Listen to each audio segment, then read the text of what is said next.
trying to quit and the struggles with it were pretty much driving was my thing of when I would want to smoke.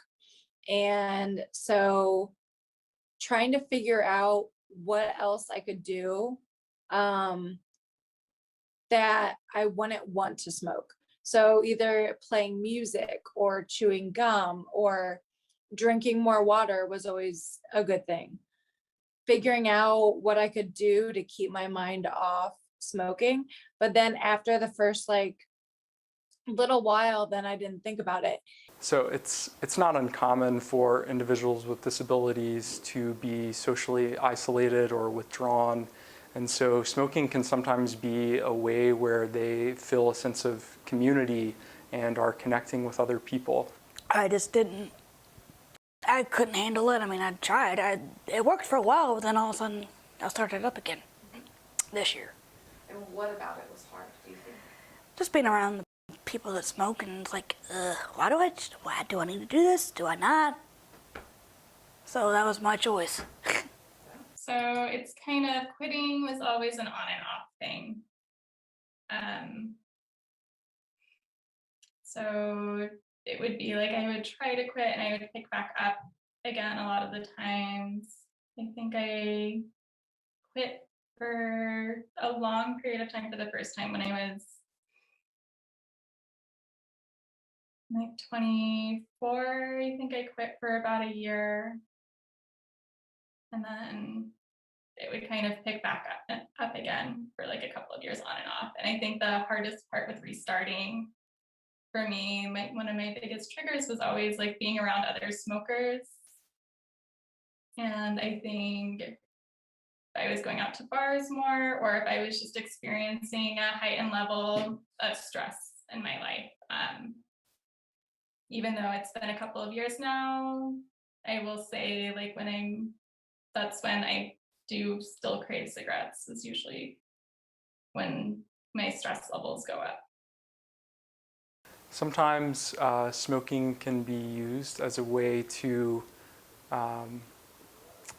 get that sort of stress relief in sometimes tense or overwhelming moments that they may not feel they have much control over.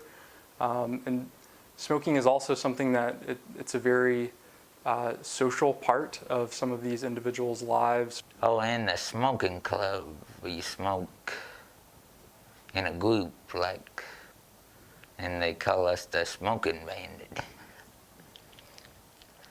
And we smoke about every 2 hours or so. Just all the conflict with the residents of the Byron House, plus where I live at, just nothing but conflict. I couldn't handle it. Like, how do I do that? How do I deal with the stress? That's what usually causes me to start vaping again.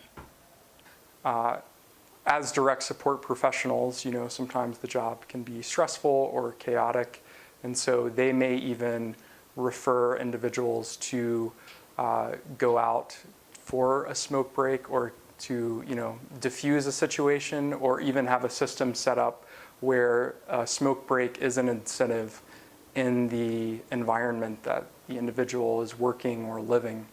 And honestly, I don't consider myself a full-blown smoker. I consider myself a social smoker. And so I'm more of one that will want one if somebody else has one. And if I'm around people who don't smoke, then it's easier. But being around those friends that do, then it's like, oh man, well, if they're having one, then I might as well have one. And it's like, why not just have one? But then it doesn't stop at one, and you just want more than after that initial one. So that's the challenge of trying to quit and surround yourself with people who don't smoke, or just try and be strong enough to just say no. Like if I'm really, really stressed, I would say I need a cigarette. It's hard to quit. I mean, I only smoke one cigarette if I ever need it, or two. That's about it. Even though I shouldn't be doing it, but I do it anyway. it would be hard because, well, they always smoke, and usually when someone smoke one, it make you want one. So I don't know how or what, but usually it does. Because of the nicotine and the stress and all that stuff. If I did it once, I can do it again.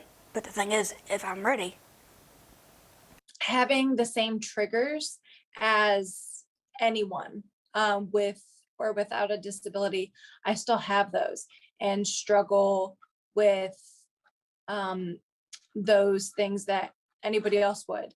And I have this sensation when I smoke in my legs that it's almost like a feeling of not a burning sensation.